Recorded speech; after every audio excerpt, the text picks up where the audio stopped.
Yo, what's going on, guys? It's Houston Sports Talk back into the video day, and today the Miami Dolphins have released Raheem Mostert, one-time Pro Bowler, and he had an amazing season in 2023. We know some of the crazy numbers he put up. He had over 1,000 rushing yards, had 18 rushing touchdowns, and alongside had 3 receiving touchdowns for 21 total touchdowns in 2023, and was right there with Christian McCaffrey and touchdown leaders in 2023. Absolutely amazing season.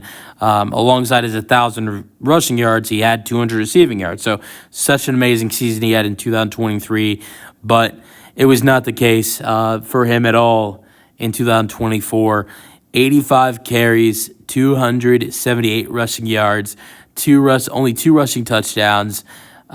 He had 19 receptions for 161 receiving yards. So the receiving numbers kind of stayed the same, but the rushing numbers were down. He missed 4 games. He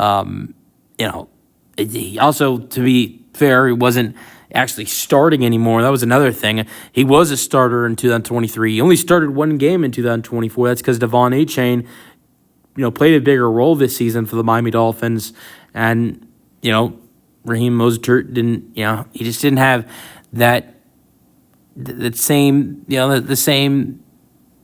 impact that he did in 2023. And so this was one of 3 roster cuts for Miami. They cut Raheem, and they cut also Kendall Fuller, who was a starter for all 11 of his games at cornerback. And then also, how about the longest tenured Miami Dolphin? Tight end Durham Smythe was also cut in these 3 roster cuts. And here's the crazy thing. So cutting Raheem and Durham and Kendall, this does free up a good amount of cap with a little bit over 8. It's like $8.17 or maybe $8.2 million freed up in cap space.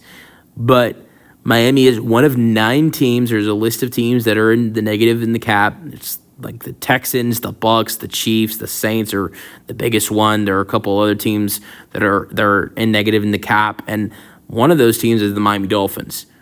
Even though they freed up this money, free up some cap space by letting go of Raheem and Durham and also Kendall Fuller, they are still negative in the cap.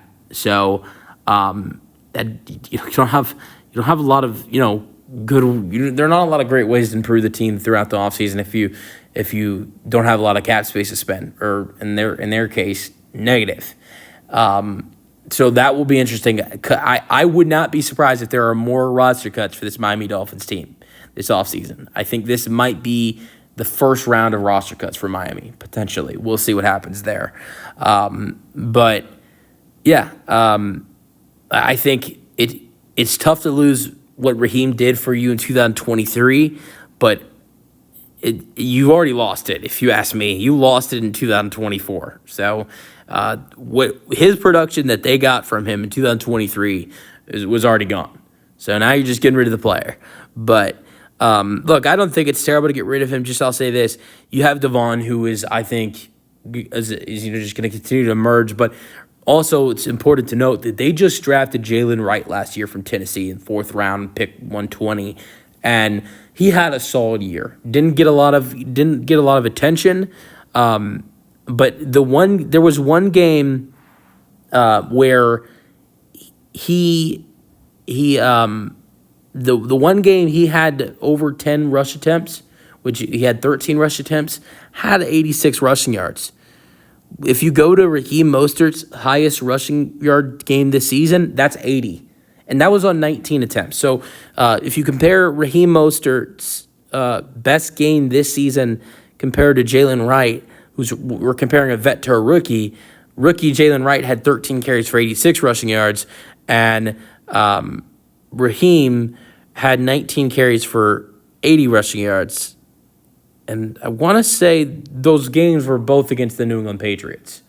I think there were different matchups against the Patriots, but both were against the Patriots. I know Raheem's was against the Patriots in Week 2, but I think the next matchup on November 24th against the Patriots was when Jalen Wright had his big 86-yard rushing game.